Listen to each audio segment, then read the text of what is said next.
Spike Lee. And I talk to God, the one and almighty. Lord, please have mercy on me. Have mercy on me, yeah. Lord, please have mercy on me. Have mercy on me. Have mercy on me.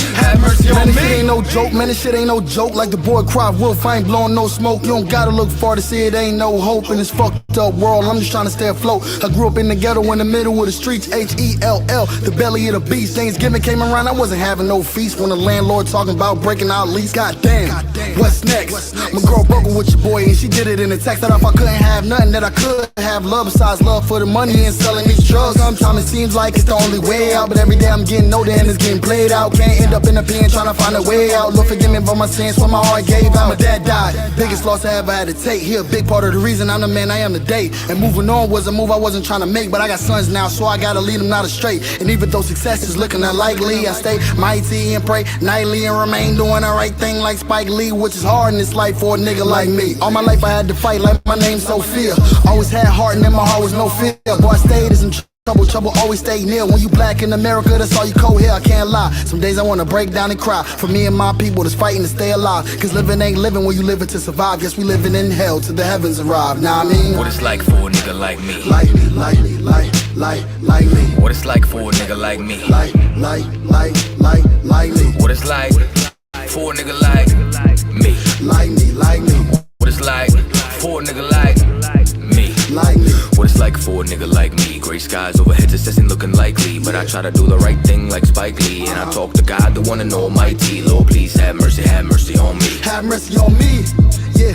Lord, please have mercy on me. Have mercy on me. Have mercy on me. What it's like in this life for a nigga like me. Every day I gotta fight my demons. Wake up, thank God I'm breathing. Cause all nightmares, America's dreaming. Trying to find a way to make it while surrounded by heathens. No stress long as I got a coat and I'm eating. I'm blessed and I know the Most High's the reason. But my heart's bleeding through my sleeve is seeping. For all the things that I've been peeping. Type of shit make you say fuck it and sleeping. Cause while you was sleeping during the evening, for brothers got gunned down over the weekend. Stretched out in the streets left leaking. Laid out white sheet, mom's grieving. All lives gotta have more meaning than another nigga dead in the paper I'm reading. Baby mama bitching every time that she's speaking. Talking like she gonna take the kids as she's leaving. How we go from kids to ending up in the deep end. Sink or swim, lose or win, saint or sin. Where does the change begin? And when does the bullshit end? Cause I wake up in the morning, gotta do it again. Go to sleep, go to work and just do it again. Damn, can't pretend, cause when you stand out, it's hard to blend. And what I stand for, don't fold. Cause I heard real folks still got too many friends. Cause we and so while I'm gripping this pen, Lord please have mercy on me, amen. It's time my people to come together and rise up. The only way we gonna take our royalty back, man, is if we do just that, man. Take it back. Kwam Yashala, nigga. Time for us to rise out of our oppression. A wise man told me each one teach one. So I need you to reach out to your brothers and sisters and teach them, man. There's no reason we should still be getting hung from trees in this day and age, man. Lord, please have mercy on me. How do you feel about the oppression of black people and Native American Indians and Hispanics? How do you feel about that oppression? It's all tied in together, and definitely we suffered from some rough times, and it's all linked to everything's in common. Everything's in common. Now, would you say that the common denominator for blacks, Hispanics, and Native American Indians will be the people, the nation that has oppressed us? Because we all been conquered by the same person. Do you agree with that? Yeah, that's what I'm trying to say without saying it. I can grasp it. Yeah. No sweat, no sweat. Now I'm gonna ask you this. Now this is a thought-provoking question right here. You know what I'm saying? Now I'm gonna ask you this, brother. You seem like a strong-spirited brother, and I just want to know: do you believe that the white man is the goddamn devil that the Bible speaks of? Yes, definitely. Hey, Most High in Christ, Israel, you know what I'm saying? That concludes our interview right there. Once again, this is Priest and Officer Regalia of the I.S.U.P.K, and this is my brother right here. Kuya King. You know what I'm saying? Check this brother out. This brother's a musician. He reaches people through his music. Check him out. With that, Shalom. Shalom, this is Priest Officer I.S.U.P.K of the I.S.U.P.K and the Commander General YAHANNA. Started out at 1 West 125th Street, Harlem, New York. And we've been teaching the truth since 1969 that all so-called blacks, Hispanics, and natives are God's chosen people. The reason why we are out here today is to wake up our people. A lot of our people, as you can see, are very destroyed. The oppressor still tries to destroy our people in many crafty ways. We have a lot of celebrities with a lot of money. They're not doing anything to help our people. So we're taking it upon ourselves to come out here in the streets and preach the word, the truth, to save our generations. I was telling you why. Keep reading, not. And in one of all these, and he shall put a yoke of iron upon thy neck.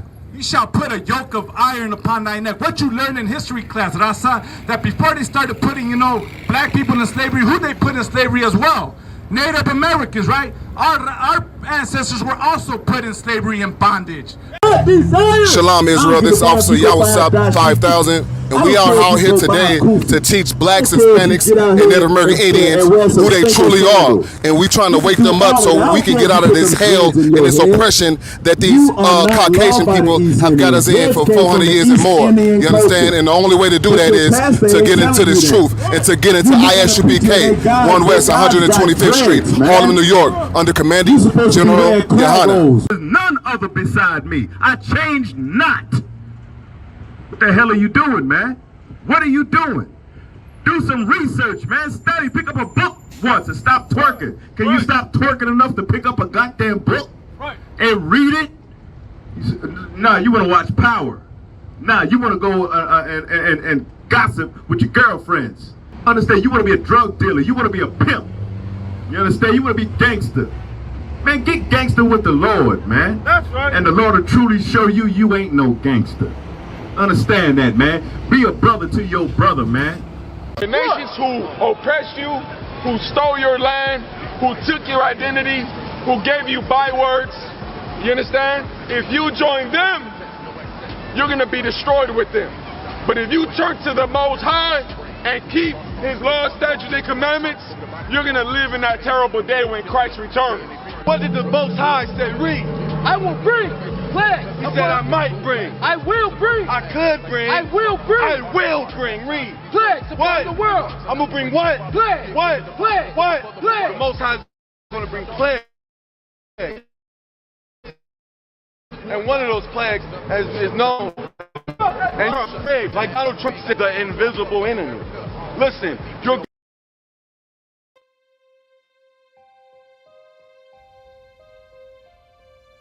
Shalom, Israel. The I.S.U.P.K is hosting the Lord's 55th annual Passover with a all-access pass to the lamb slaughter, all-black party, scripture breakdown class, kids party, the Lord's 55th annual Passover, and the Feast of Unleavened Bread. Get your all-access pass at ISUPK.com. Starting with April 17th events with the lamb slaughter at 11 a.m. to 6 p.m. in North Carolina. Make sure that you get involved. Make sure that you're in the house at 1921 Strickland Road, Clayton, North Carolina. Followed up on April 18th, Thursday, the all-black party. I.S.U.P.K concert series in Durham, North Carolina at the Durham Armory. Last year we tore it down, and this year it's gonna be a whole movie. Then Friday, we have the kids party with a petting zoo.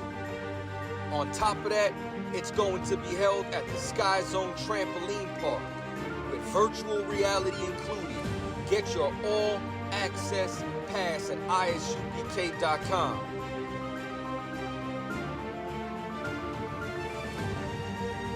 April 19th in the evening, General Muhammad's scripture breakdown class. You already know we got the heavy hitter in the building, and it's going to be at the South Square Event Center. Make sure that you're in the house starting at 7 p.m. in Durham, North Carolina. Then April 20th, the moment you've been waiting for, the Lord's 55th annual Passover. Make sure that everybody's in the house, and it's being held at the last Black National Fairgrounds in Pittsboro, North Carolina, starting at 6 p.m. Also housing an actual slave quarters, which you will be able to go and take pictures and video footage in front of it. That's 191 Fairgrounds Road, Pittsboro, North Carolina, April 20th, starting at 6 p.m. Doors open at 4 p.m. for a brunch. Make sure you're in the house on time. Then April 21st, Sunday, is the Feast of Unleavened Bread at the Haiti Heritage Center, 804 Old Fayetteville Street, Durham, North Carolina. Make sure that you are in the house. If you have not booked your hotel room, there are still a few rooms available at the Millennium Hotel. Check the number, make sure that you call. Rooms are only available while they last. The Lord's 55th Annual Passover, hosted by the I.S.U.P.K.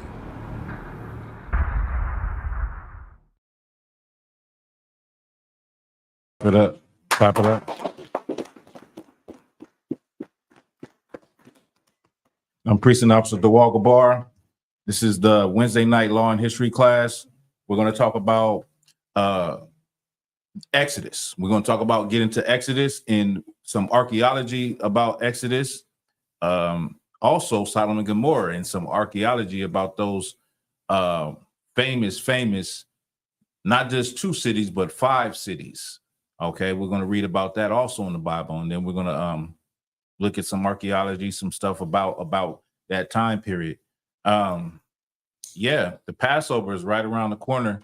So make sure you pay your Passover fee. Make sure you're in the building. You know what I mean? In whatever capacity you can get there, you know, get there.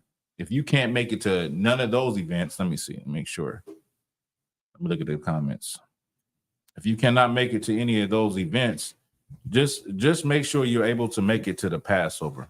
You know what I mean? That's the most important thing, to present yourself before the Lord at the Passover. Right. That's what it, you know, of course, you know, we all have things going on. But the most important thing is, you know, just make that day is the most important with all the festivities that will be going on. Okay, so I hope to see brothers and sisters at the Passover. I definitely will be there. Lord willing, I will be there with my family, and it's just a beautiful event. It's just dope to see brothers and sisters from all over the world, you know, on the same mindset as you, changing their life, have changed their lives and came up out of the world, or the Christian church or the Muslim mosque, just like you. Stop smoking weed, just like you. Stop loving America, just like you. You know what I mean? Got my cover on tonight. I usually don't wear my cover because I don't want my cover to you know, get rusty, crusty, and dusty. Mm-hmm. So you know, I don't know. I think the last time I wore my cover was 4 years ago. I put the jacket on, and I went in my pocket and I pulled out. It was $3 in an old headband I made, and I can't remember when I made it, but it was a receipt in there. And I read the receipt. It said 2020. I was like, God damn. But that just shows you what I ain't playing about my cover, man. I'm trying to preserve it and keep it in pristine condition. You know. Plus, you know, we ain't out here in Cali. We ain't got the weather for it. You know what I'm saying? Like, you get hot up under a jacket. You know what I mean? Maybe the brother. I don't know who's the brother that's making all those jackets that all the brothers been having. Who is that? Is that is that Yatazar, Officer Yatazar, the brother in New York? It's a or is it Ashar Gaban? I think it's him that's making those they're like almost look like Letterman jackets. They're a little thinner though. Maybe I can rock one of those on a regular, but this you can't rock on the regular. It got to be super cold. So yeah, man, make sure you be at the Passover. I got Ibad Ya'ala in the house. I got young man Jeremiah, young man Davion. I got young man Zaire in the house. I got Officer Natazak in the house. So we got a couple of brothers up in here, and yeah, we're gonna get it in. If you guys got any questions, you online, go ahead and put your questions in the chat. Let me know if y'all can hear me. Am I coming through Tawab? Are we coming through Tawab? Because I need brothers to be able to be heard reading too. Yeah, Tawab. All right, no sweat. Give me Jeremiah 14 and 2. I think that's what I want.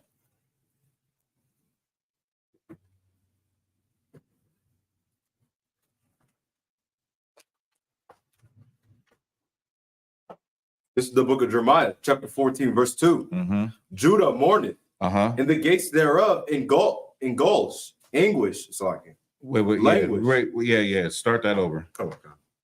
The book of Jeremiah, chapter 14, verse 2. Judah mourneth, and the gates thereof languish. Judah mourneth, and the gates thereof languish. Go ahead.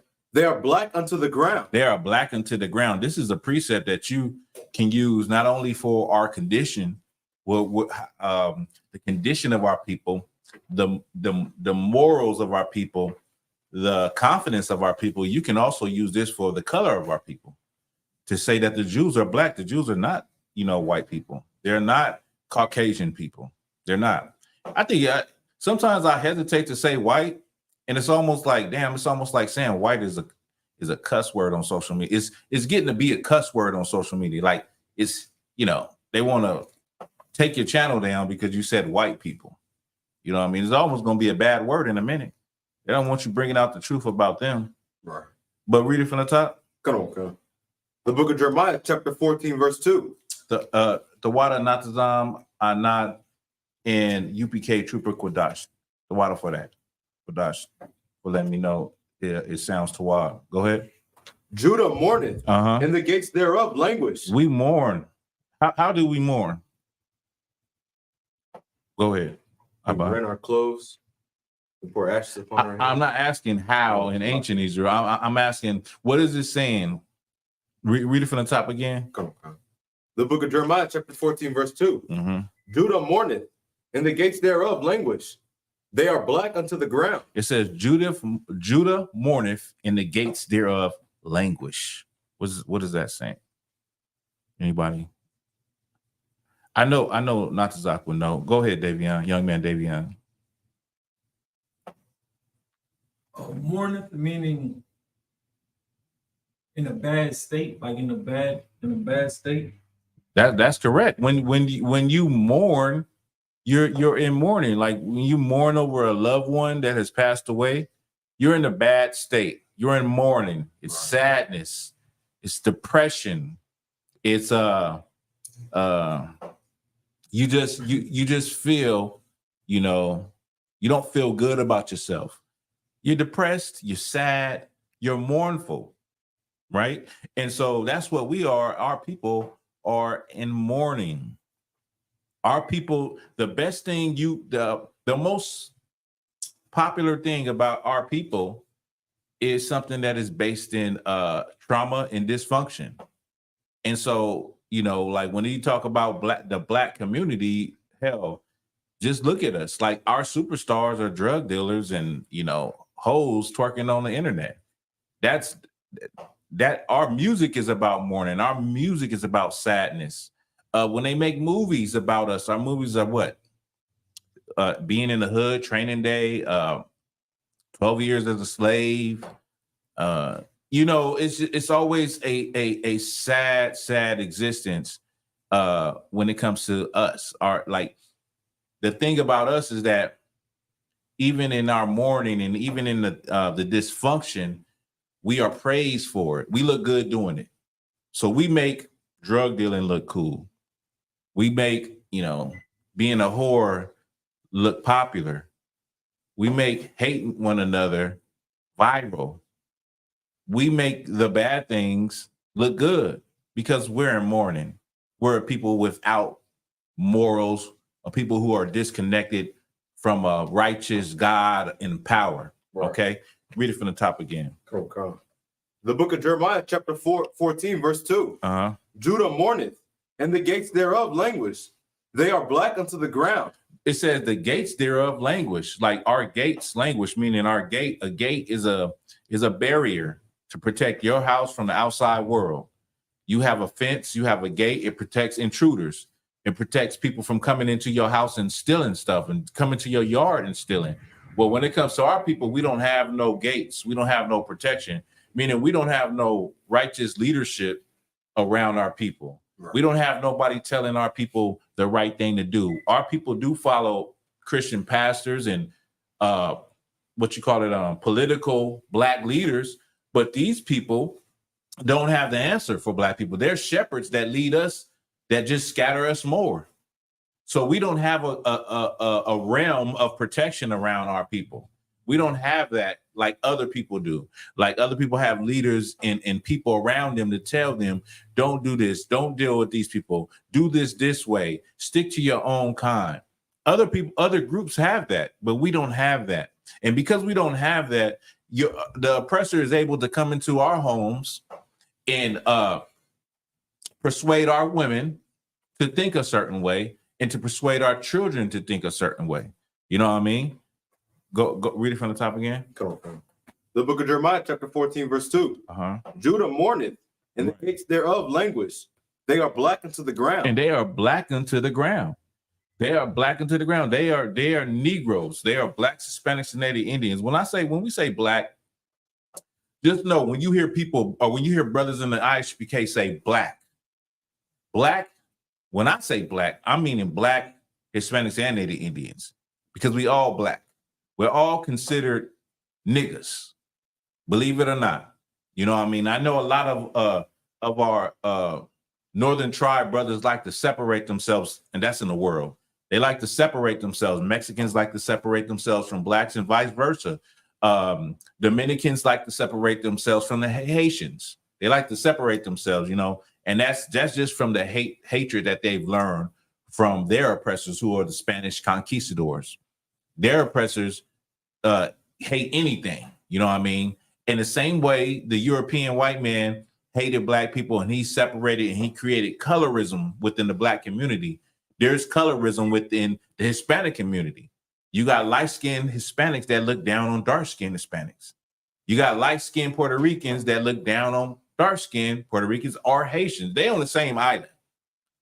The Haitians in the in fact, it's funny about the hatred and the racism that the Dominicans have for the Haitians. They're on the same island, Simeon and Levi. And when you really look at it, they have blended families. So you might have a family with a Haitian father, a Dominican mother, or vice versa. And a lot of people grow up that way. You know what I mean? But this idea comes from the colonizers. The colonizers put in the minds of racism and separating yourself based on colorism, based on how light you are. You see that right in America with the commercials. With now they're trying to get a little better with it, with hiring certain kind of reporters that are black, that are dark skinned, but usually they pick somebody that's more lighter skinned, more fair skinned for the movies, more fair skinned for the to be a anchor on a newscast. They don't want you to wear your regular hair. They rather you have that straight, you know, that weave in your head. That comes from the oppressor. That's not something that we ain't always been like this, but we start to feel like we have to look a certain kind of way. And if we don't, you know, we not it. Read that from the top again. Judah mourneth, and the gates thereof languish. They are black unto the ground. They are black unto the ground. And the cry of Jerusalem has gone up. And the cry of Jerusalem has gone up. Why is the cry of Jerusalem has gone up? Go ahead, Davion. You got it. The Lord ain't forgot. The Lord never forgot about his promise that he gave. You right. That's right. Well, more importantly, the cry of Jerusalem has gone up is because we're oppressed. Right. And we're in a state of bumping our head into the wall. We don't know which way is up, which way is down. If you could give me Deuteronomy, what is that? 28. What is it? It's somewhere maybe in the 40s. They show grope at noonday. It's Deuteronomy 28. They show grope at noonday. I believe as a blind man. I'm paraphrasing. I can't remember exactly, but that's how we live. We don't know which way is up, which way is down. We don't know. We call the things that are good bad, and we call the things that are bad good. That's our life right now. And so the cry has gone up because we're oppressed and we can't get no relief. And it's a struggle just living. It's a struggle just trying to survive and live. And we've been taken out of our homeland. And we don't understand that we have a God. And we're crying out to the Lord all the time for relief, for a blessing, for to heal the pain. We have loved ones that have been murdered.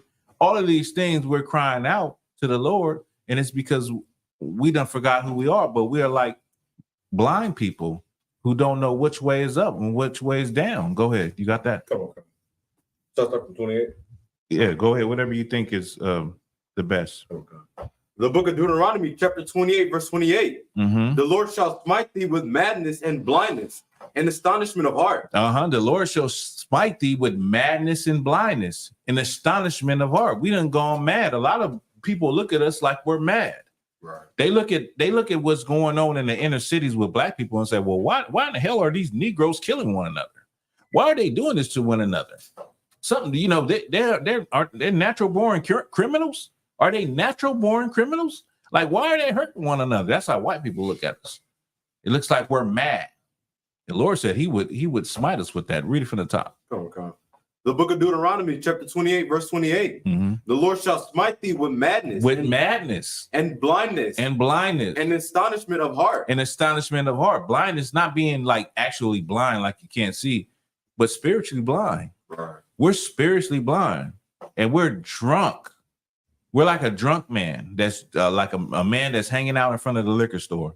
We're a drunk man in front of the liquor store called America, begging somebody for some more change to get another drink. Go ahead. Verse 29. And thou shalt grope at noonday, as the blind gropeth in darkness. We will grope in noonday, meaning in the middle of the day, we will move like we have no understanding, like a blind man in the middle of darkness. A blind man is in the middle of darkness. What can he do? Where can he go? He can't see. And it's dark.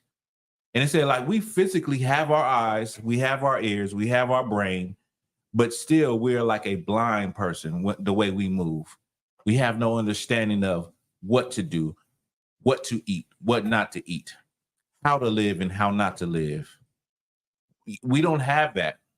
We're not educated in that way. You understand? Go ahead. And thou shalt not prosper in thy ways. And thou shalt be only oppressed and spoiled evermore, and no man shall save thee. That's what I just said. We're oppressed in our ways, and no man shall save us. Meaning, not just no man will save us like a politician or some black pastor or some new Malcolm X type person or Martin Luther King person, but the type of saving that we need is a spiritual saving. Right. Excuse me. The type of saving that we need is a saving that could change us from the inside out. So no man, like Deuteronomy 28 and 68 says, no man will buy you. We will go into slavery and no man will buy you. Right. Meaning nobody will redeem us. You know what I mean? And so to be saved, you have to be in danger to be saved. Like, if you're going to save something, excluding money, if you're going to save something, a person, a thing, you're trying to save it. Well, you're trying to save it from danger. You're trying to save it from something. Right. Usually it's danger. Like you save your child from getting hit by a car and they wasn't looking and tried to cross the street. You know what I mean? Like you save somebody from drowning when they fell off the boat and you reach down and you grab them and you pull them up. You saved them. Give me what I want. Is it Luke? Luke chapter 1, verse 71? Luke chapter 1, verse 71. Sorry, try to drop it around me there, man. You can drop that.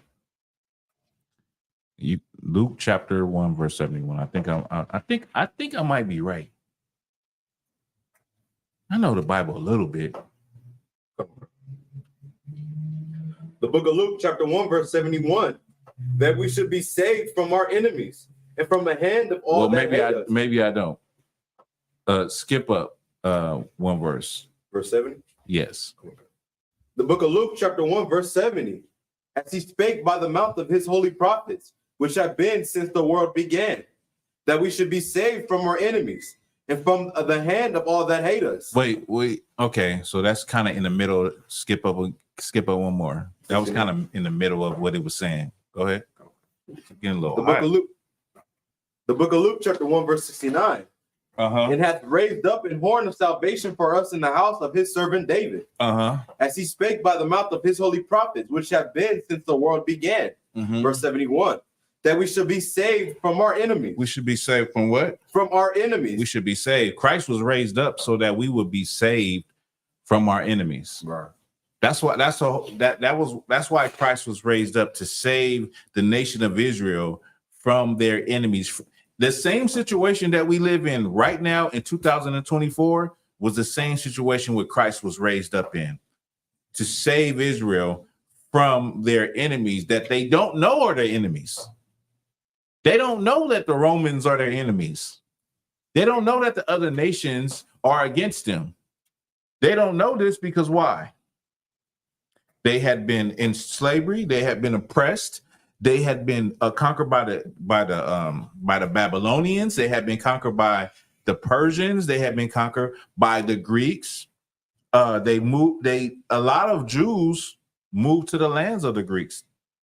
The majority of the Jews, or the Israelites, actually lived in the Greek lands more than they lived in Jerusalem. So it was a small minority living in Jerusalem, the Holy Land. And most of them spoke Greek language, served Greek gods. And then when the Romans conquered, took over the Greeks, now we're in the time of the Gospels. And this is the time when Christ is born. Now, you got Blacks, Hispanics, and Native Indians living in this time that don't see nothing wrong with, worshiping the Greek gods, Zeus and all of them. They don't understand, like, why can't we celebrate these holidays? Why can't we celebrate Easter, Ishtar? Why can't we do Christmas? Like, we don't understand. Like, we've been doing this for forever, but they don't know that they've been doing it because they was oppressed, they was conquered, they was put in chains, just like this happened here. Blacks and Hispanics don't know why. What's the problem with us celebrating Christmas? What's the problem with us, what y'all brothers in here don't know. I don't got a Israelite in here, but they be Guadalupe. I'm just, for short, I'm gonna say, what's the problem with us worshiping Guadalupe or the Virgin Mary, or why? Like, this is traditional. This is part of our culture. It's because these are your enemies, right? And Christ was risen up in order to save you from your enemies.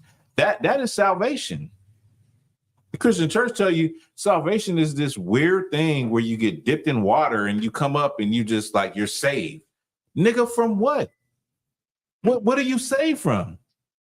What are you saved from? Getting pulled over by the police and they saying you got a gun and they're loading 56 shots in your back?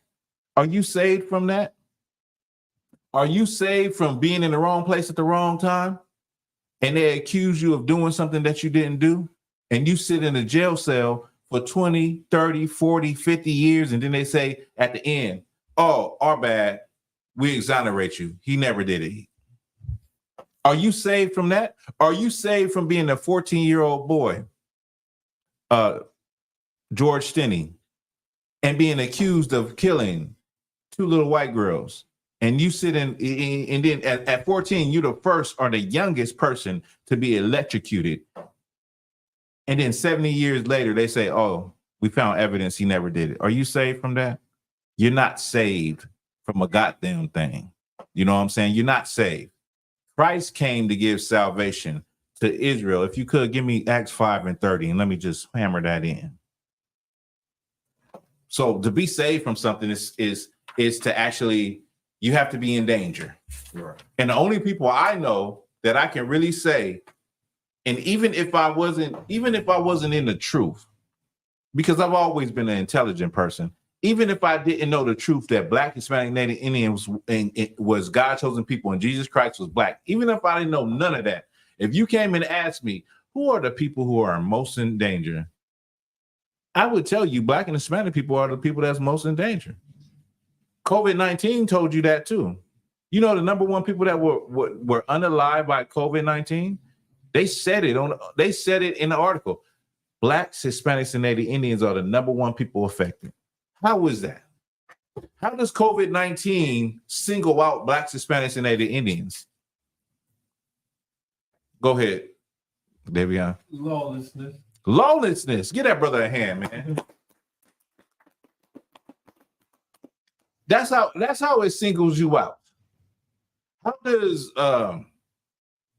drugs single out Blacks, Hispanics, and Native Indians? Meaning we suffer the most from them. We sit the longest in jail, and we die because of it. How does STDs overwhelmingly affect Blacks, Hispanics, and Native Indians? It's because of our lawlessness. What the brother just said. It's because of us not keeping the law, not understanding that this is what we should be doing. Everybody else can do it, and they can live to 90 years old. White man can snort cocaine. He can have a Fortune 500 company, have a family, and everything can be going good. But you, as a Black and Hispanic man, you start doing that, and you're going to lose everything. You're going to lose everything. They can eat, look, y'all know this. The Moabites, the Asians, they can eat whatever they want to eat. You see all the videos where they eating any crustacean out of the ocean. They pick up anything and cook it and broil it and eat it. And that's their way. And they've been doing this for thousands of years. They don't suffer from that. They don't get heart disease. They don't, have any type of thing going on with them. They can live a long life. But if you start to eat pork, crab, shrimp, and lobster, or shellfish, or any of those things, you're going to start having problems as a Black and Hispanic person. And you won't know why you're having that problem. Your doctor won't be able to tell you why you're having that problem. But the priest in the I.S.U.P.K will tell you why you're having that problem. It's because you are going against the laws of God. Right. So what the brother said was heavy. The lawlessness is why. Give me that. And then we'll move on. We'll move on to Exodus. The book of Acts, chapter 5, verse 30. The God of our fathers raised up Yahushua, whom ye slew and hanged on a tree. Him hath God exalted with his right hand to be a prince and a savior, for to give repentance to Israel. To give repentance to the Moabites. To Israel. To white people. To Israel. To Chinese people. To Israel. To Africans. To Israel. To Germans. To Israel. To so-called Jewish people. To Israel. Christ came to give repentance to Israel. Go ahead. And forgiveness of sins. And forgiveness of sins. That's what salvation is.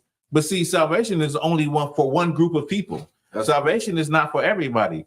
The Christian church done confused us so much. We think salvation is just this weird thing. Like I said, when you get dipped in water, you come into church and you're a flaming, flamboyant LGBTQ member. You get dipped in water and you come back up out of that water, still a flaming and flamboyant LGBT person. You haven't changed anything, because it's really not about being dipped in water. I mean, that's a whole nother breakdown. And we know that baptism means nothing. You got to be baptized with the Holy Spirit and fire. You understand? It's really not about that. But the point is that salvation is being saved from something. Christ came to save his people. He came for the lost sheep of the house of Israel. Right. He came for those people. And they are hard-headed people.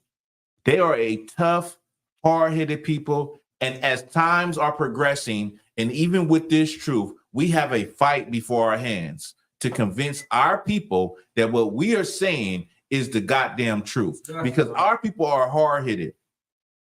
The Lord said, don't fear our people, because they are a stiff-necked people that want to live the life that they see on television and social media, that care about the things of the world more than this. This is a foolish thing that we're doing here. This is a thing that you may look at it and say that there's no future in it, right? You may look at what we're doing and say, they're wasting their time. Nobody wants to hear that. Nobody gives a damn about that. The Bible says that the Lord takes the foolish things of the world to confound the wise. Meaning, you take a thing that you think that is useless The Lord takes this and makes it glorious and makes it effective in changing the lives of Blacks, Hispanics, and Native Indians. A good example is Captain Tazariak. A good example is Captain Mashak. A good example is Commander Junior YAHANNA. Right. These are excellent examples of what you think is not a man of God and what is righteousness, and being able to go into the places where you think we can't go and change the minds and the hearts of our people. That's right. And turn them over to the Lord and open their eyes to see that the white man is the devil. That's right. What these brothers are saying is the truth, but it's the thing that you think that is a foolish thing, because brothers are not driving Bentleys and not wearing three-piece suits and not fried, dyed, and laid to the side, and don't have a sharp haircut, razor cut with the shit they spray on your head nowadays and looking perfect like Steve Harvey's afro. You think that these are not men of God and they can't be effective. Well, the Lord then showed you that we can be effective. He took something that is foolish, a brother getting out of prison, to confound the wise, the people that think that they know everything. They done went to college and they studied Christian theology, and then they sit before officer one of these officers in the school, and they are confounded by the knowledge that we have. Right. From what? The Bible. That's right. The Bible that's been sitting in your grandma's house full of dust, sitting in your grandpa's car in the back window full of dust. You know how Black people like to open the Bible to Psalms in the middle and sit it on the table. You know what I'm saying? I know y'all done seen this before. I'm not making this up. Black people love, we're a very spiritual people, but we deny the truth. We deny the Lord. We deny the power of the Lord. We're more spiritual than any people in the planet. Right. You can't find a people more spiritual than us. You can't find a people more forgiving than us. Right. If we would have had white people in slavery, how they had us in slavery, they would still be trying to go to war. You're trying to love them. You're trying to hold hands. You're trying to get along. Excuse me, we don't have any water. You're trying to get along. And guess what? The saddest part, you're trying to be accepted. You would rather be accepted by them than accepted by your people. All right. So let's get Exodus. So we're gonna move on to Exodus. What the topic is, and then we'll get Sodom and Gomorrah. So if you could, Scripture. Where we at? Exodus 14 and 3. 1 second.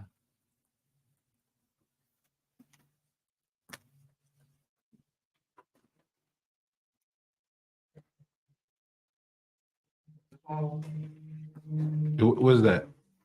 Flavor waters.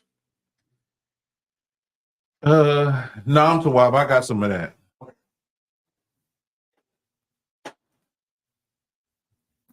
You got it? Come. The book of Exodus, chapter 14, verse 3. For Pharaoh will say to the children of Israel, they are entangled in the land. I want you to start at the top. Come on. Mm-hmm. The book of Exodus, chapter 14, verse 1. And the Lord spake unto Moses, saying, speak unto the children of Israel, that they turn and encamp before Pihahiroth,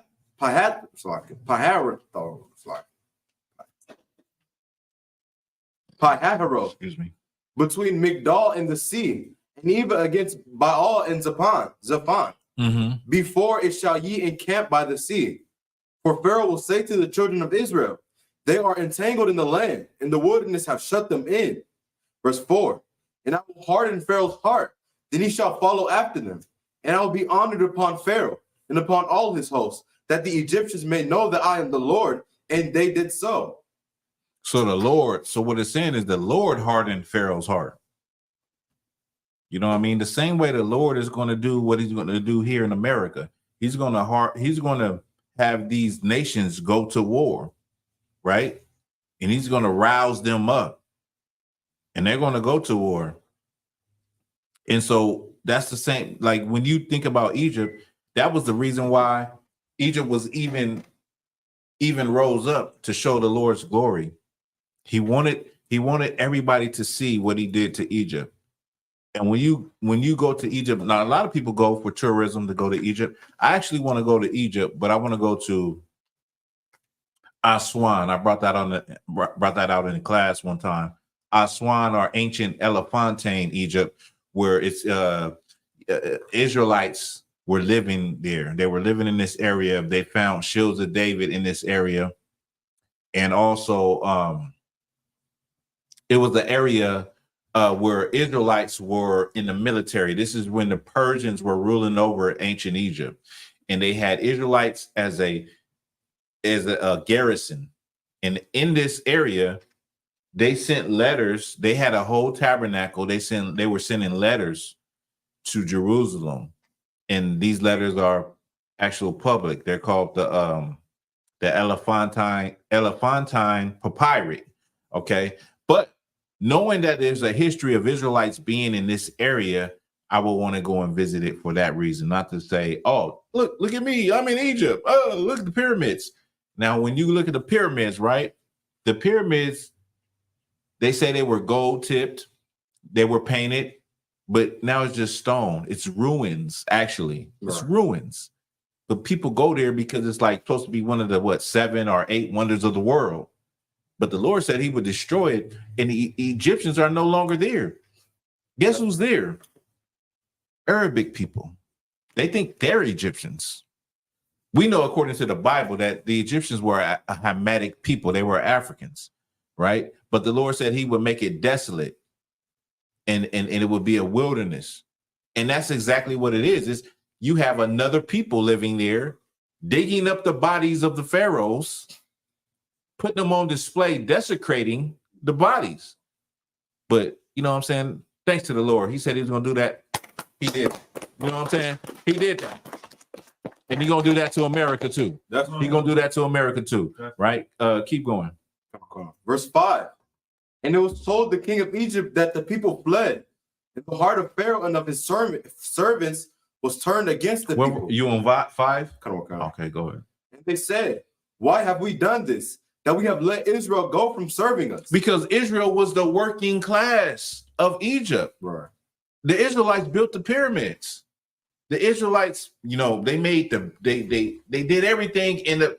It says all manner of service in the field, meaning we did literally everything. We was the industry, just like how you have blacks and Hispanics and Native Indians that are janitors today in America, that are gardeners, doing all of these little jobs that keep the whole place running.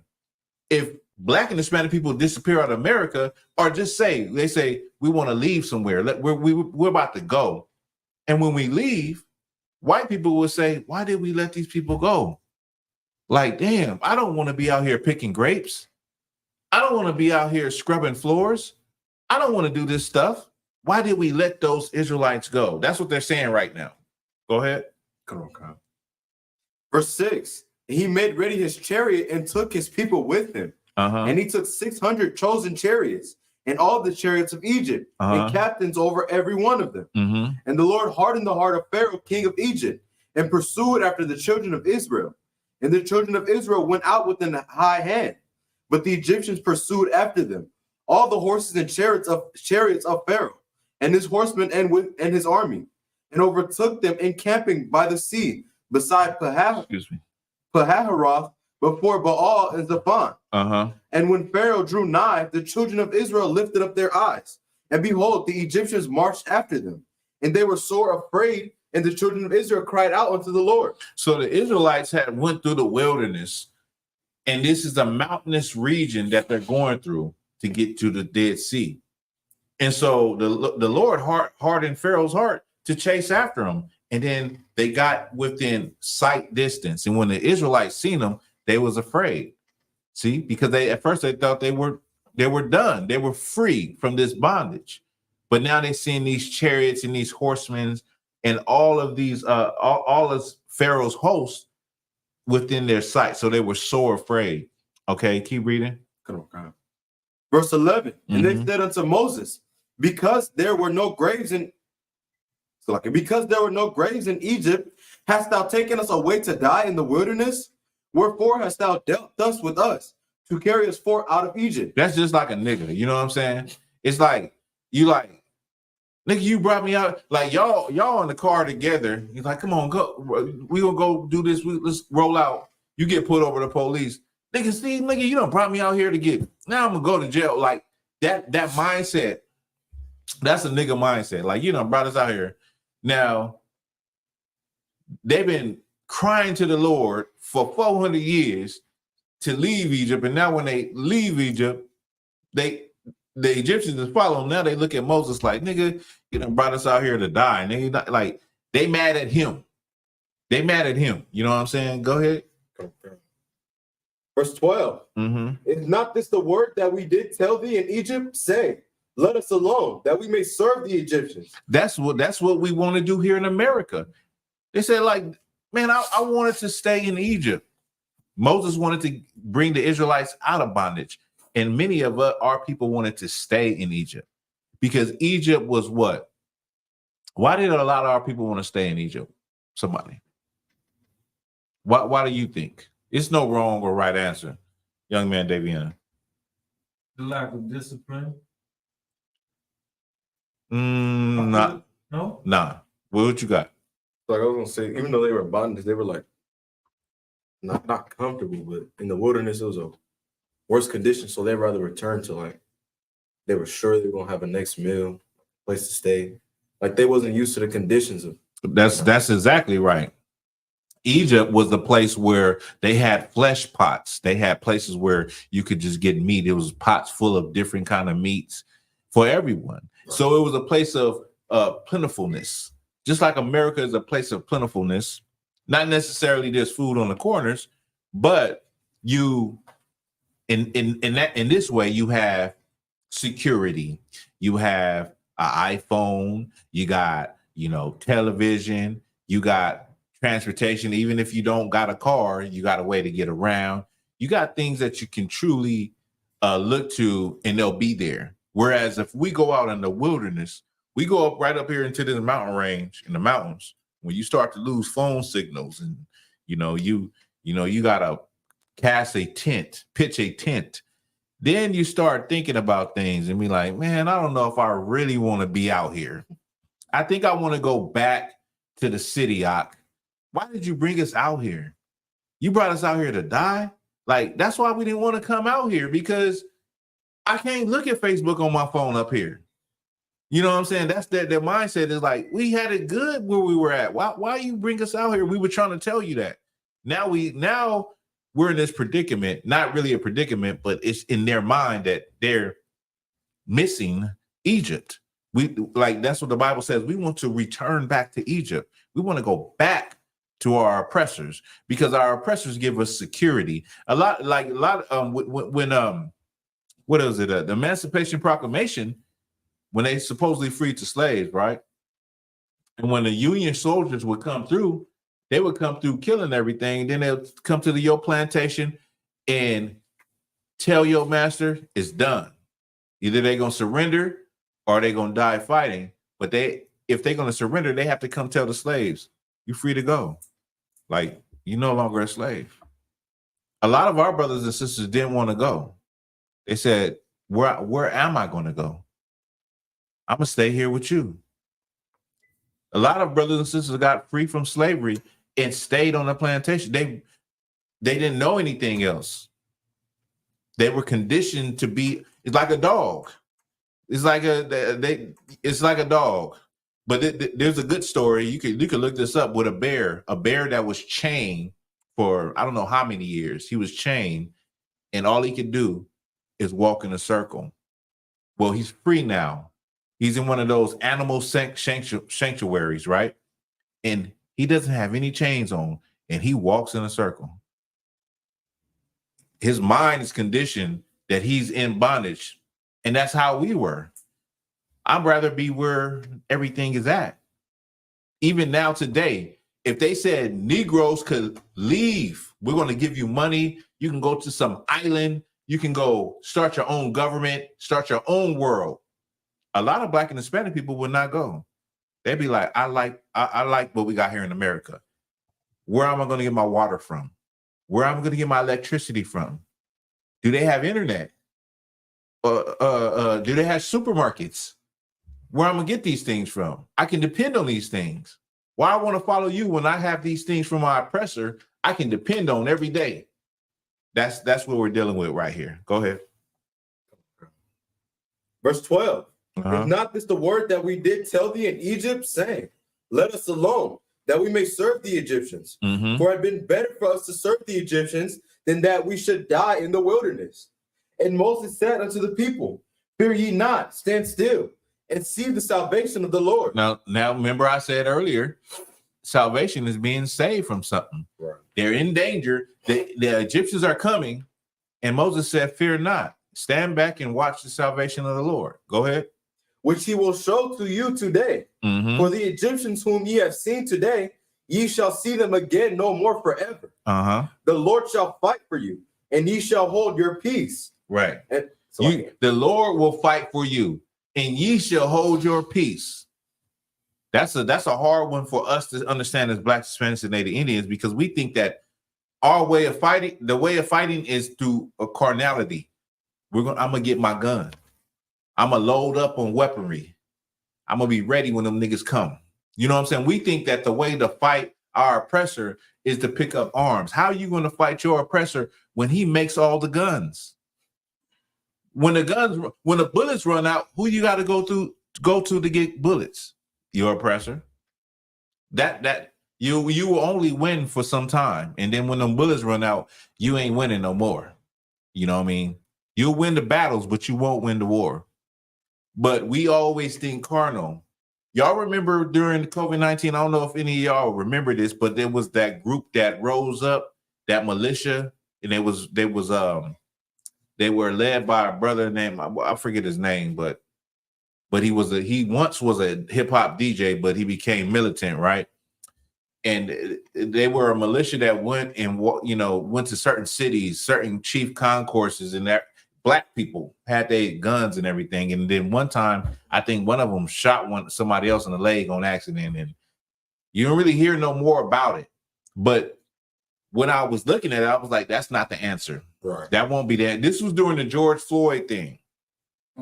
Maybe somebody remember, they can put it in the comments. This is during the George Floyd thing where there was a brother with a whole militia. He had like 200 Black people dressed in black, holding their AKs, marching. They're no longer. They disappeared. But the point is that that's our mindset is like, we're going to fight fire with fire. The Lord said, what'd he say? I want that precept again. Verse 14. The Lord shall fight for you, and ye shall hold your peace. The Lord said, hold your peace. Not like you was going to say something? Well, I was gonna say the same thing on the precept. Yeah. The Lord said, hold your peace. Right. You don't have to lift a finger. Just sit back and watch like a good old movie. That's how it's going to be in the destruction of America in Babylon the Great, the daughter of Babylon.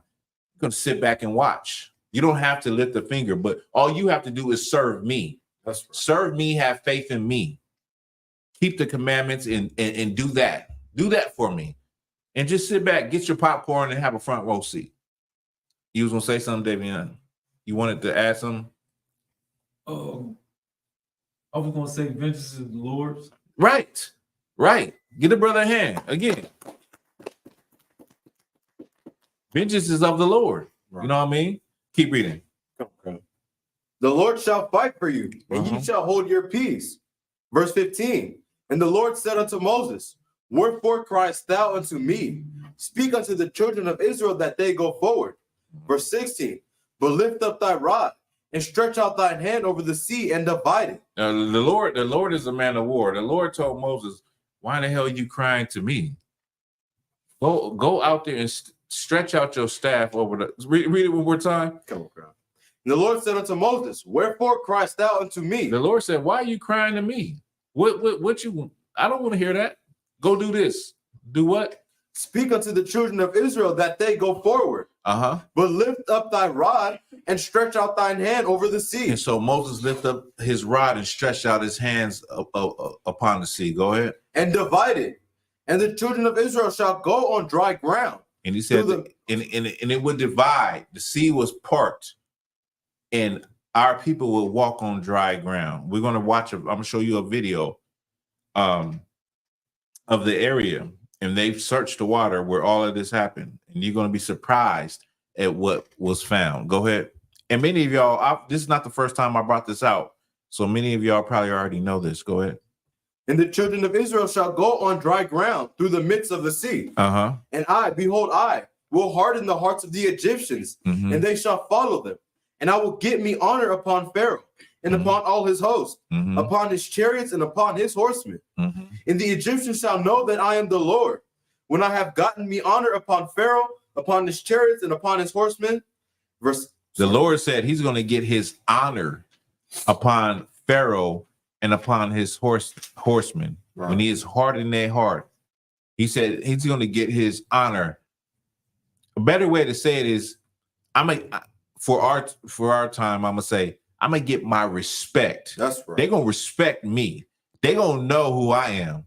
That's the same thing that's gonna happen in America. They're gonna know who God is again, because he's gonna have to do it again. That's right. He's gonna have to do something greater and more glorious than when we left out of Egypt. Something greater and more glorious than the Passover. He's gonna have to do it again. Right. And he's going to get his honor from the Edomites. He's going to get his honor from Britain. He's going to get his honor from America. They're going to respect him. They're going to understand that all of that pride that they have means nothing. Right. All of their, fighter jets and stealth bombers and, technology, it means nothing to the Lord. It doesn't even compare to the things that the Lord has, right? Go ahead. Verse 19. And the angel of God, which went before the camp of Israel, removed and went behind them. And the pillar of the cloud went from before their face and stood behind them. So the angel in the cloud went behind the caravan of the Israelites. It went behind them. Go ahead. Verse 20. And it came between the camp of the Egyptians and the camp of Israel. So the angel in the pillar of the cloud came between the camp. Camp is in the Bible. It's just not the only place where camp is in the Bible, but it came in between the caravan or the camp of the Israelites, the multitude, and in between them and the Egyptians. Go ahead. And there was a cloud and darkness to them. And so to the Egyptians, what they saw was a cloud and darkness. They couldn't even see the Israelites anymore. Go ahead. But it gave light by night to these, so that the one came not near the other all the night. But it gave light to the Israelites. So it always kept them separated. So the Egyptians could never catch up to the Israelites. Go ahead. Verse 21.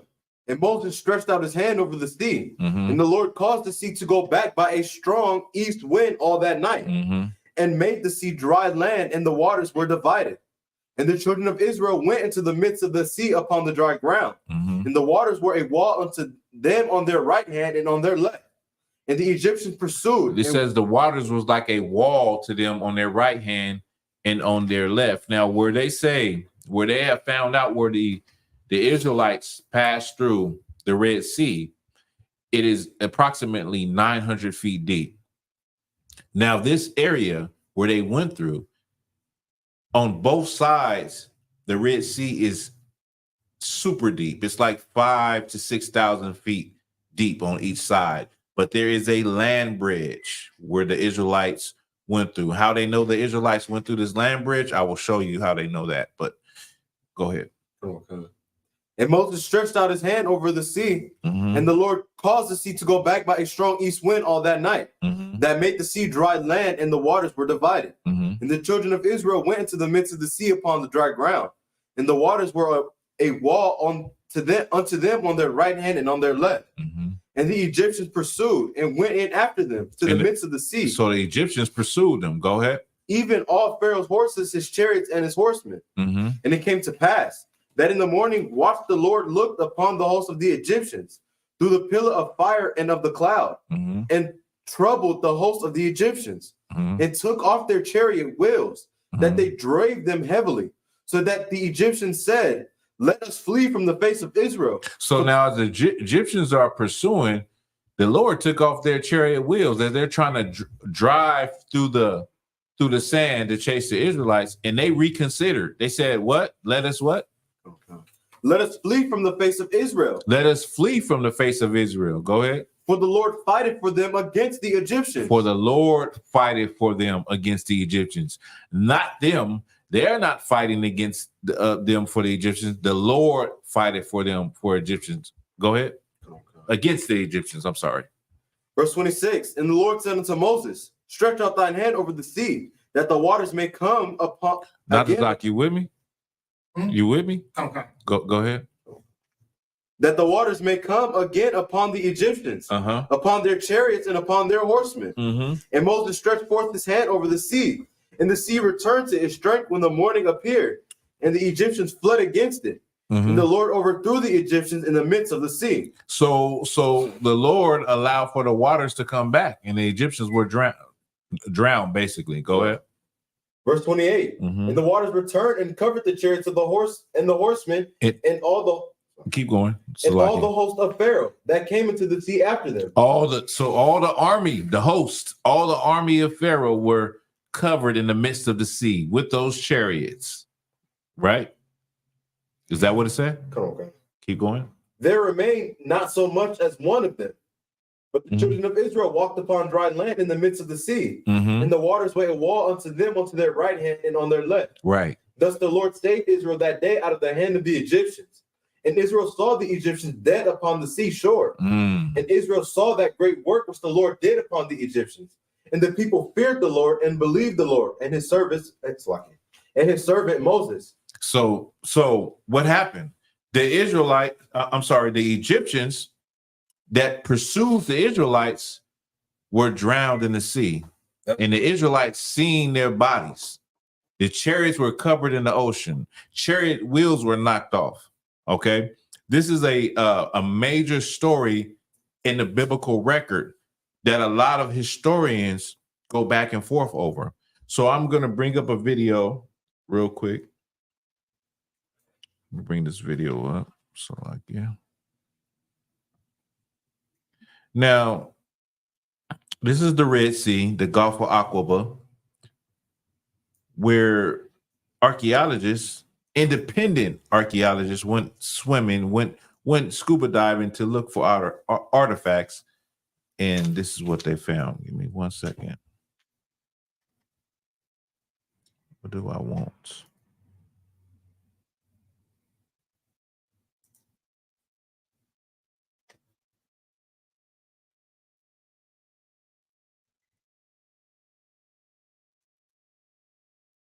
So like, yeah, I'm tripping.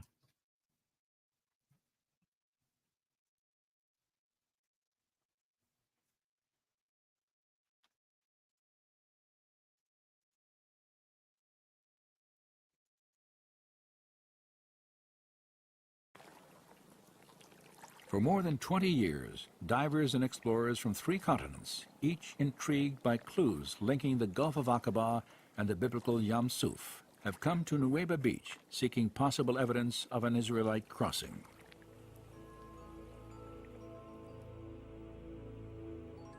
Their search focused on the 600 chariots the Bible says were destroyed in the Red Sea.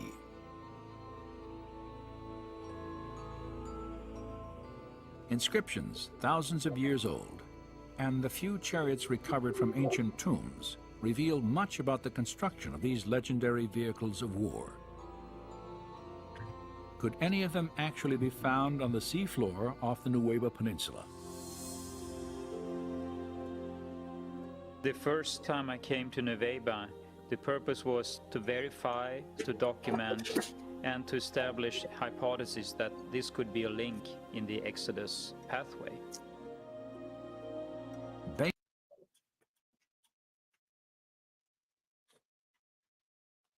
A hub, something that looks like a wheel, and you say to yourself, this is not a coral reef, this is a coral growth on an arm.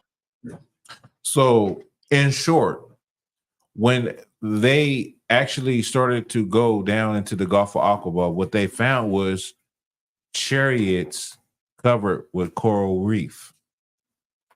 They found 4-spoke, 8-spoke, and 6-spoke. The thing about it is that these type of chariots were only used in the 18th dynasty, which is the dynasty of the Exodus. Okay. Artifact.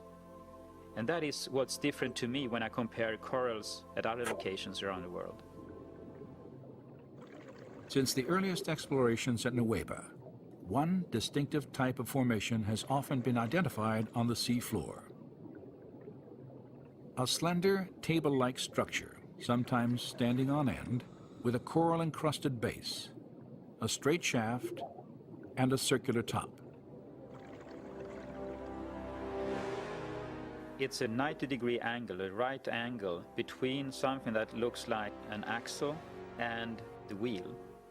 And you can see this in different varieties, and it looks very different from normal coral growth. And it is like a man-made structure with a coral growth on it.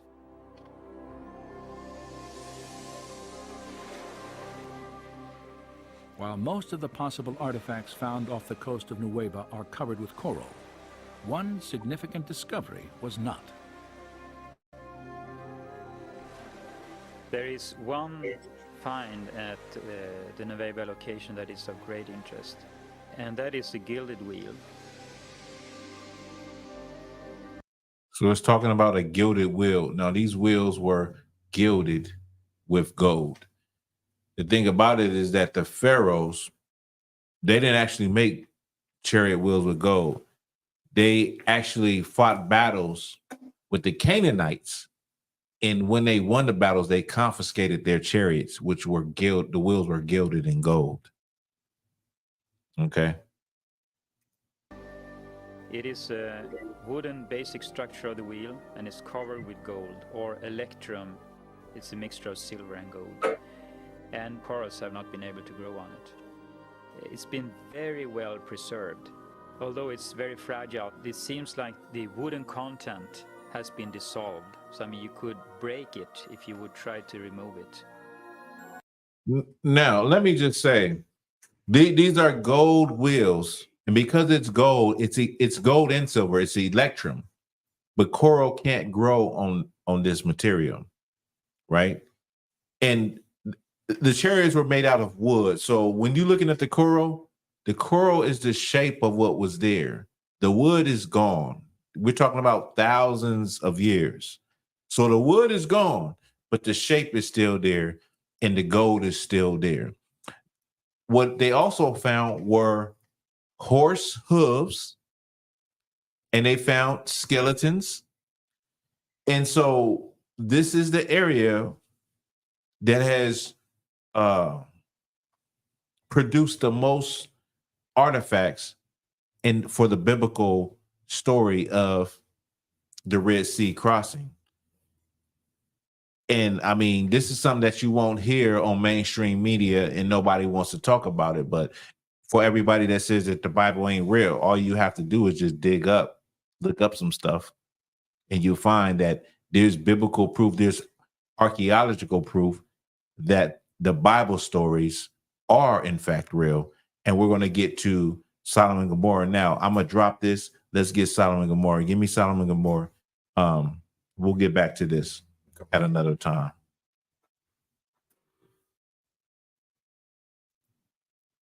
So yeah, we'll revisit that at another time. Salakia, there is something I want to bring out. Go ahead, go ahead and get that. Let me bring out one of this. This is something also to add on to that.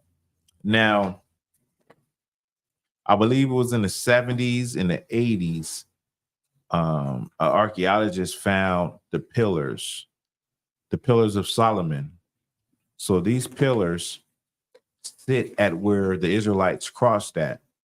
Okay, let me just open this up.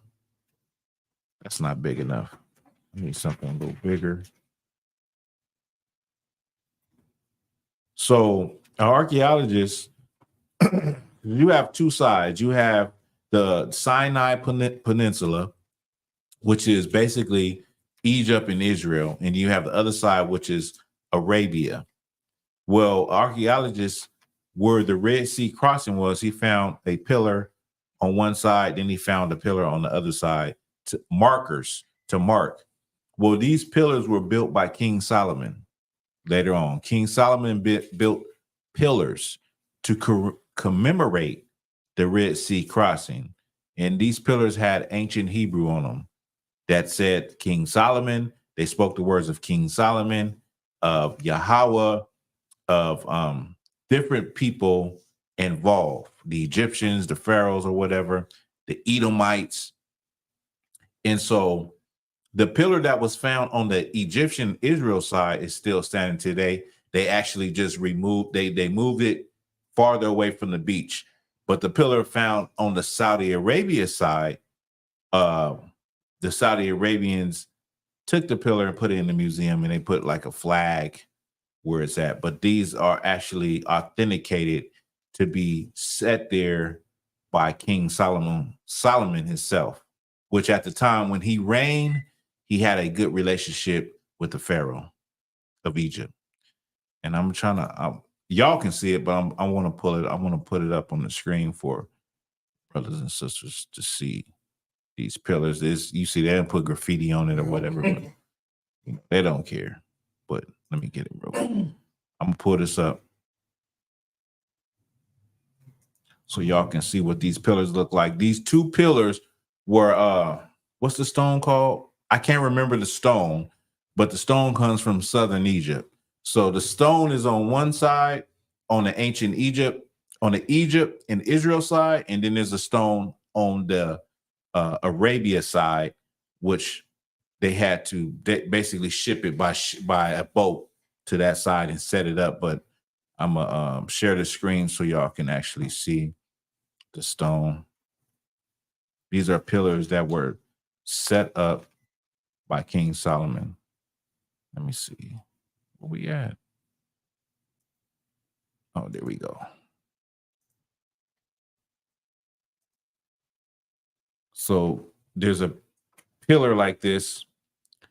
And let me just, I got to bring this up for y'all too. I'm going to bring up the actual topography from the satellite image so y'all understand. Well, I won't be able to mark it, so I don't know if I'll be able to do that. Let's see if I have an image in here.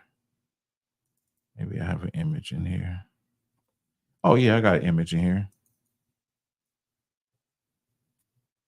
This is a good image. So these are the pillars. This pillar that you're looking at, the pillar that you're looking at on the screen is actually a pillar that is on the Sinai Peninsula, which is on the Sinai Peninsula is basically Egypt connecting to Israel. Then you have the Red Sea, which is the Gulf of Aqaba, and then you have Saudi Arabia side. Okay, so I'm gonna put that image up for y'all so y'all can see that and y'all can know exactly what I'm saying. And then you got Sodom and Gomorrah for me. Come. Okay, and then we'll get to that. Do I want to stop sharing the screen? I'll stop sharing this. Present, screen share.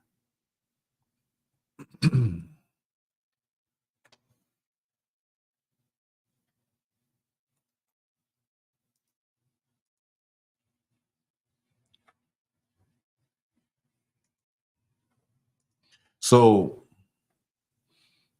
I'm just going, this is a little geography lesson. So you have Egypt up there to the left, right? That green area, of course, the green area at the top, that would have been in Goshen, and that's where the Israelites stayed in the biblical times. That was the Delta, okay? And also that's where the area where the Nile River starts. Now, as you look to the right, you see the Gulf of Suez, and then you see the Sinai Peninsula. So in that area is where the red crossing of the sea would have been.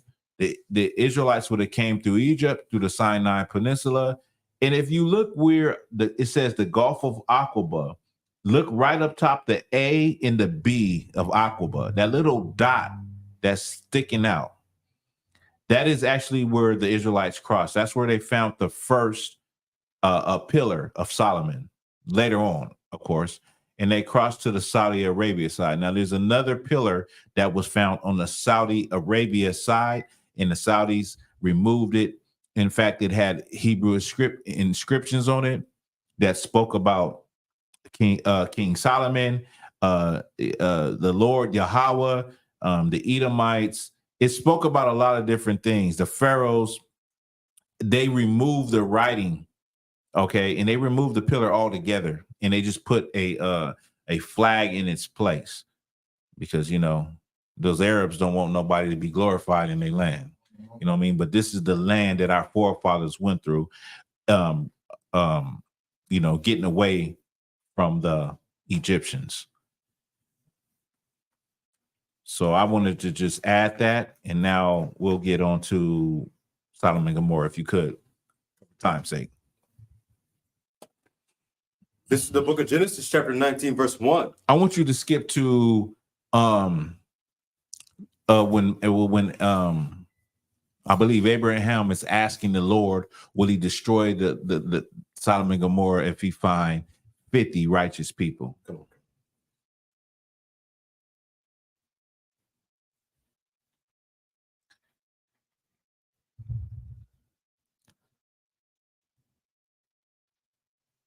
The water to you, Sister Baratha Nawa, by the law. I definitely try to bring something that's beneficial to take our people inside that place, inside ancient history, so we can understand, well, you know, what it was like. You know what I mean? Because I be wanting to know what it's like. What was it like for my forefathers and foremothers? And I know it wasn't like how we living now, you know. You got it? Okay. Go ahead, Nazai. The book of Genesis, chapter 18, verse 25. Mm-hmm. Be far from thee to do after this manner, to slay the righteous with the wicked, and that the righteous should be as the wicked. That's Abraham, right? Lot. Oh, yeah, kind of. It's Abraham. Abraham is asking the Lord, like, Lord, is you going to destroy the city? Is you going to destroy the righteous with the wicked in the city? Like it. I mean, what if it's like a couple of good righteous people? You still going to destroy the city? Go ahead. And the righteous should be as the wicked, mm-hmm. that be far from thee. Shall not the judge of all the earth do right? Right. He's saying, like, Lord, you're not like that. You're not going to kill the righteous people with the wicked. That's far away from you. That's far from thee. Like you're not like that. Would you the judge of all of the earth? Wouldn't you be righteous in your judgment? Go ahead. The Lord said, if I find in Sodom 50 righteous within the city, then I will spare all the place for their sakes. Mm-hmm.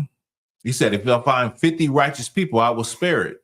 I won't do anything to these cities. Go ahead. Verse 27. Mm-hmm. And Abraham answered and said, behold, now I have taken upon me to speak unto the Lord, which am but dust and ashes. Mm-hmm. Preadventure, there shall lack 5 of the 50 righteous. Mm-hmm. Wilt thou destroy all the city for lack of 5? And he said, if I find there 40 and 5, I will not destroy it. Mm-hmm. And he spake unto him yet again. I want you to skip down for time's sake. Let's skip down to when the angels came to Sodom and Gomorrah. Now, before the brother goes into that, I'm just going to say Sodom and Gomorrah was actually 5 cities. It was not 2 cities. It wasn't just Sodom and Gomorrah. It was another city, Zoboim, Adamah. It was in Zaor. It was 5 cities. Okay, go ahead.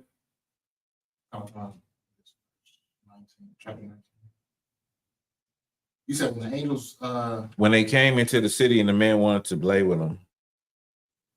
The book of Genesis, chapter 19, and verse 1. Mm-hmm. And there came 2 angels to Sodom at even, mm-hmm. and Lot sat in the gate of Sodom. Mm-hmm. And Lot, seeing them, rose up to meet them, and he bowed himself with his face toward the ground. Now, these two angels came to Sodom and Gomorrah, and Lot didn't know they were angels. They were because they look like men. That's a lot of times where how you treat people. You should think about how you treat people that you think are less than. It could be an angel. Right. It could be the Lord testing you.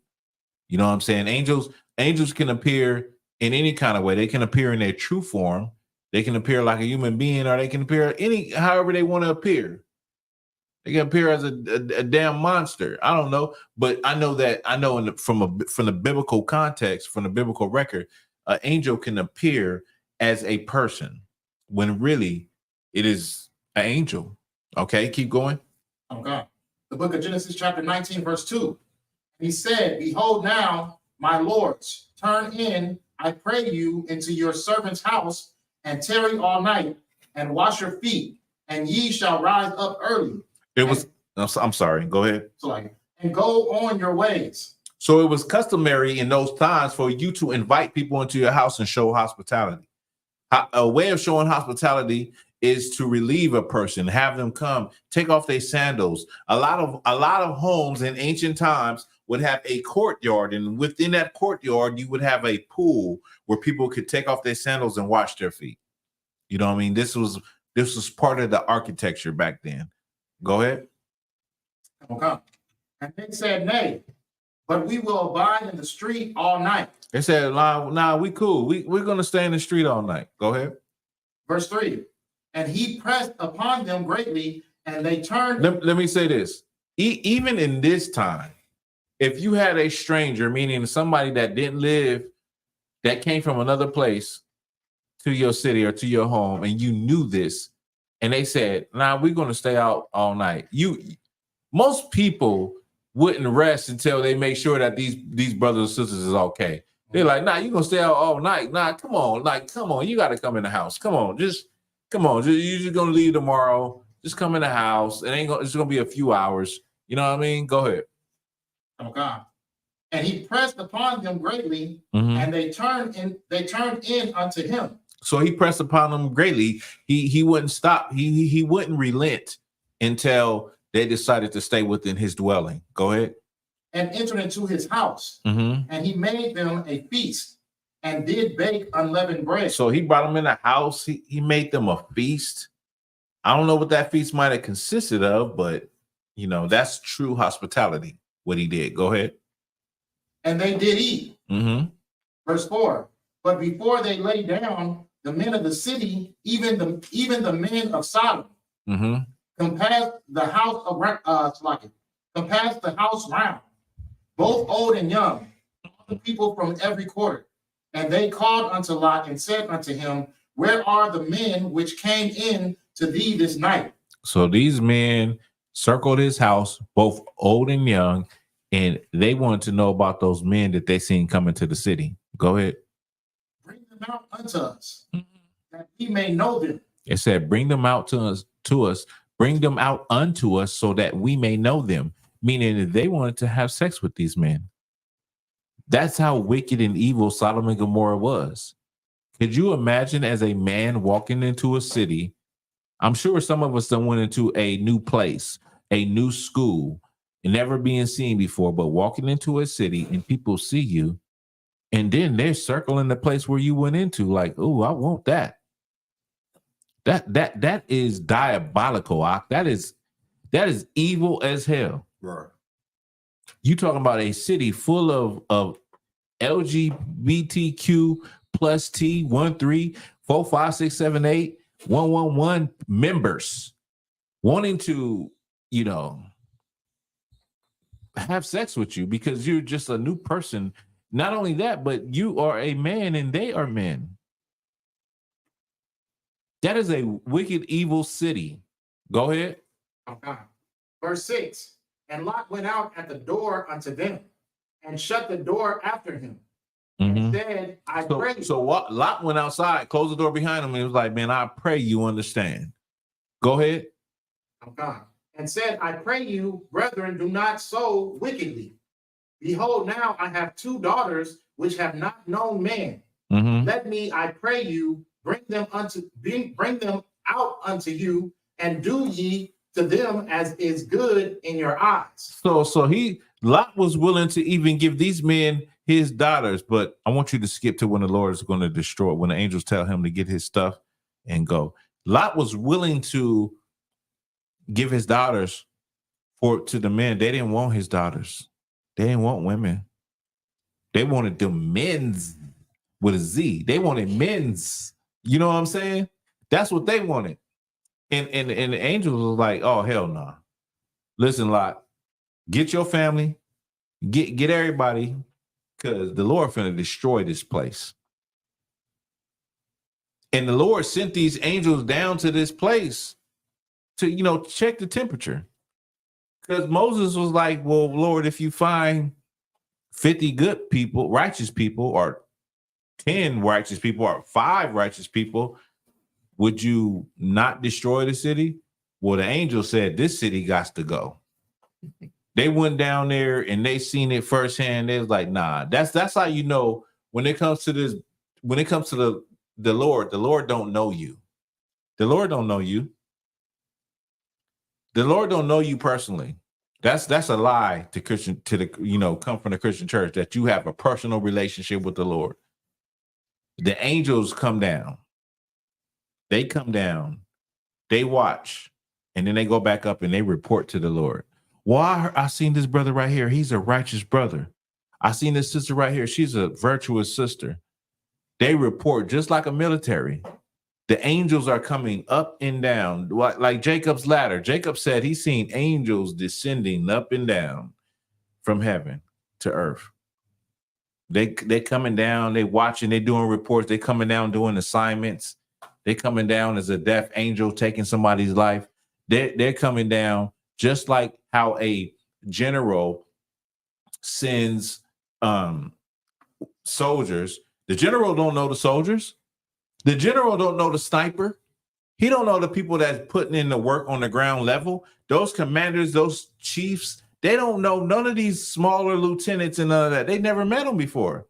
These orders are coming down. You know what I mean?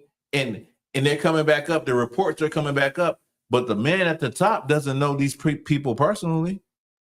But he sure can make a judgment. He sure can make a personal judgment once he gets a personal report. Oh, so this is what's happening here. This is what the Edomites is doing here. This is what the Moabites is doing here. The Magog is doing this, sir. And he's like, okay, prepare the chariot. Send a chariot here. I want this chariot to take out this missile. I want this chariot to make this airplane go down. I want this angel to do this. That's how it works. The Lord don't know you personally. And it just shows you right here in this story where the angels came down to check the temperature of Sodom and Gomorrah. And when they checked that temperature, not Zach, that's where we're starting. Come. Verse 12, right? I don't know. Is that what it is? Genesis 19 and 12. Uh-huh. And the men said unto Lot, Hast thou here any besides, son-in-law and thy sons, and thy daughters, and whatsoever thou hast in the city, bring them out of this place. For we will destroy this place, because the cry of them is waxing great before the face of the Lord. And the Lord hath sent us to destroy it. And Lot went out and spake unto his sons-in-law, which married his daughters, and said, Up, get you out of this place, for the Lord will destroy this city. But he seemed as one that mocked unto his sons-in-law. And when the morning arose, then the angels hastened Lot, saying, Arise, take thy wife and thy 2 daughters, which are here, lest thou be consumed in the iniquity of the city. And while he lingered, the men laid hold upon his hand and upon the hand of his wife. Because Lot was BSing. And the angels had to grab his hand and grab him and his wife. Come on, nigga. We're about to blow this thing up. Go ahead. And upon the hand of his daughter, of his 2 daughters, the Lord being merciful unto him. The Lord was merciful unto Lot. Because he could have just said, like, while you lollygagging and you procrastinating, go ahead, you're gonna die in the fire too. We told you, but you're still here. Go ahead. And they brought him forth and set him without the city. Mm-hmm. And it came to pass when they had brought them forth abroad that he said, escape for thy life, look not behind thee, neither stay thou in all the plain. Mm-hmm. Escape to the mountain, lest thou be consumed. Right. And Lot said unto them, Oh, not so, my Lord. Behold, now thy servant hath found grace in thy sight, and thou hast magnified thy mercy, which thou hast showed unto me in saving my life. Mm-hmm. And I cannot escape to the mountain, lest some evil take me and I die.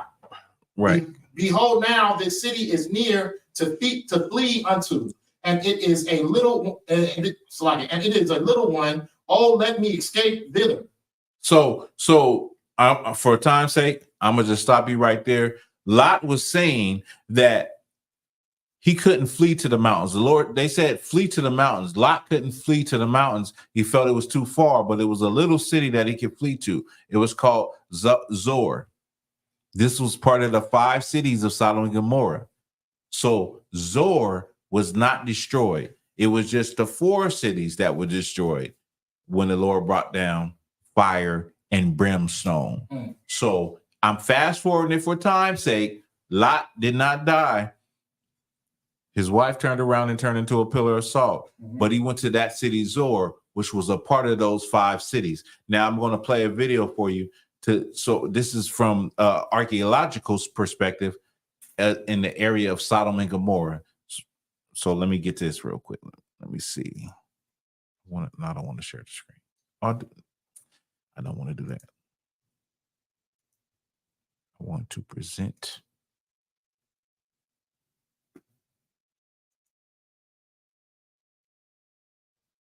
Let's see what we got.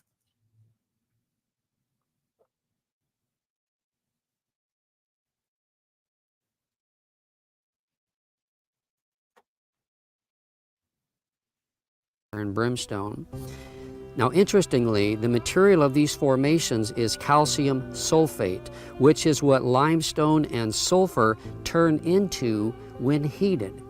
So the main building product in Israel was limestone. So when limestone is heated up to an extreme temperature and mixed with sulfur, it turns into calcium sulfate, and that's exactly what these formations are made up of. Now also there is charcoal in the layers of these formations. Ashes, charcoal, black charcoal, ash layers. Now what you're looking at is Sodom and Gomorrah. These are the cities that exist today, and they are covered in ash, and they look different from the surrounding terrain. The surrounding areas, they are lighter because they are covered in layers of ash. Things like that would talk about extreme heat and fire. Now, all this evidence just seems to point to the fact that these were the ancient cities of Sodom and Gomorrah. Also, I should mention, there is no geothermal activity in these areas, and that means volcanoes, things like that. So there's no volcanoes, nothing to explain this ash, this calcium. And just a sidebar, man. I'm real jealous. You know what I'm saying? I ain't got the bread. I ain't got the money to go travel and go to these biblical sites like these Christian Edomites can go and just go and explore and find all the sites of the biblical record. You know what I'm saying? I'll be thinking like, man, what am I doing with my life? I need to start a GoFundMe or something so brothers and sisters can send me out there and I can give some historical records. You know what I'm saying? Calcium sulfate, this charcoal, these formations, they're just undescribable. And as I mentioned, there's these unexplained shapes that look like buildings, sphinxes, pyramids, palaces. It's just amazing to see. He's down here and just grab this loose stuff. And I'm telling you, it's ash. It looks just like ash. It just clutters away like ash, and it's just really soft. And you can just see these layers up in here.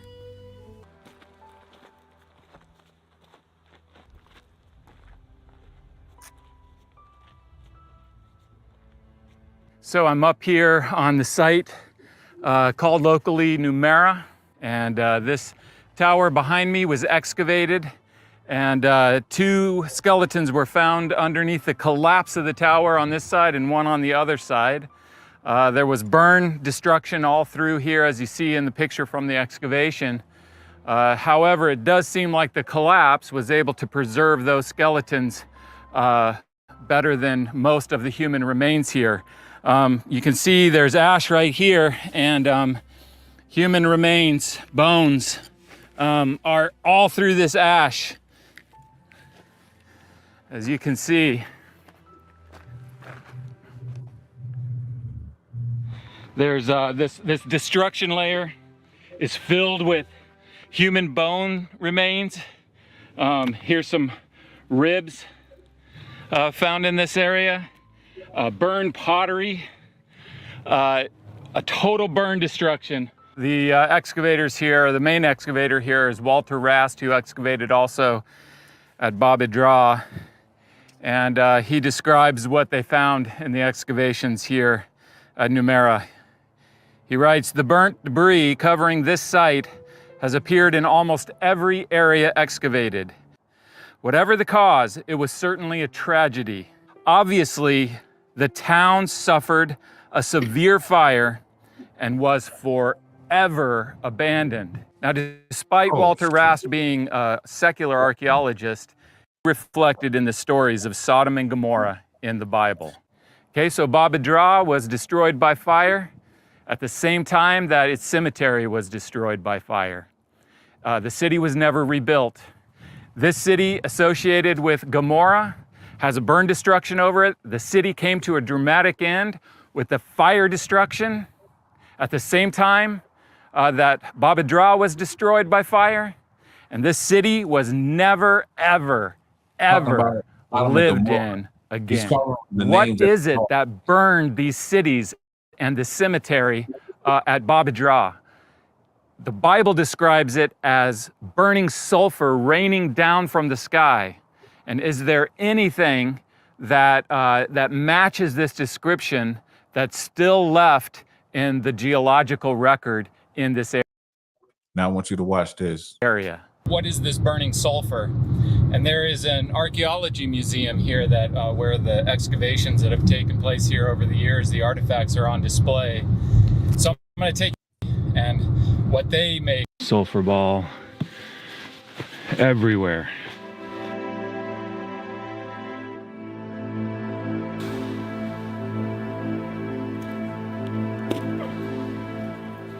Sulfur balls, just to show you how flammable they are. Now, these are sulfur balls that are everywhere. They're part of the Dead Sea. They're in Sodom and Gomorrah. Sulfur, the sulfur found in this area is 90 to 100% sulfur, whereas in other areas in the world, it's 40% to 50% sulfur, meaning you can literally burn this. You can light it on fire and it will burn. The land, then they're going to burn up. You can see the goo. It's just melting down to goo and then dripping off. So really, anywhere that they would have landed on land, they would have burned up like this, and they would have burned anything flammable around them. This is how the cities in the plain were burned. However, if they would have hit the water of the Dead Sea, that would have extinguished them, and therefore they wouldn't have burned up. And they would have sank down to the bottom of the floor of the Dead Sea and been preserved in a geological layer.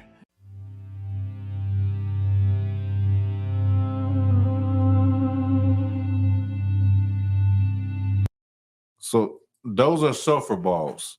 That is what it is called, but in the Bible it's called brimstone.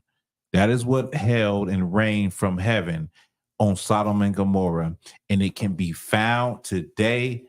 If you went to Sodom and Gomorrah today, it can be found, and it was so purer than anywhere else in the world, that you could light it with a match and it will burn right now. Now, if you think that these stories in the Bible didn't happen, you got another thing coming. Sure. You understand? Because these stories are it's like we're in America and we're so far away and we're up under the white man who doesn't believe in God and fights within himself or whether or not God existed or whether or not the Bible is real or whether it's true. Trust me, believe me, the Bible is real. There's plenty of evidence and research done to prove that the scriptures are real, that these things really happen. And without a shadow of a doubt, it's going to happen again. It's going to happen again in America. That's right. The thing that you need to do as Blacks, Hispanics, and Native Indians is make sure that you are prepared. Make sure that you make your election sure. Make sure that, you know, when the sky cracks and a black man named Jesus Christ, YAHANNA Mashiach in the Hebrew, comes to judge this place, that you'll be in line and you'll be correct and you don't burn in the fire. That's right. With that, that's the class. I'm past the Officer Nakazaki.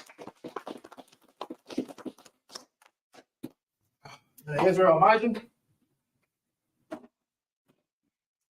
Want to give one courtesy salute to the teacher.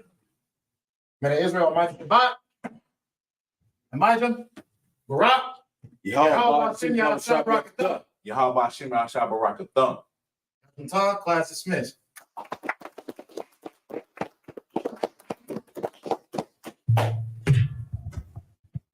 Hey, the water to y'all. Let me see. I'm gonna run it down real quick. The water to Sister Baratha Nawa, always in the house. Trooper Kwadash Allah, always in the house. Sister Olivia Arnold, always in the house. Natazak in the house. Nazamana Jewel in the house. Princess Nakaf, always in the house. Halakban Yashikar, always in the house. The water to you. Amara Sharat, always in the house. Davon Pertu, always in the house. Mr. Dave, shalom to you, brother. Black Dazzle, always in the house. Let me see that. And that's about it. Most I in Christ for the truth, sister. You damn right. You damn right. You know what I'm saying? So next Wednesday, I'll be back with some heavy stuff. I'll be back with some heavy history, something that connects and helps us understand, you know, what was going on in those times. With that, I'm up out of here, y'all. Shalom.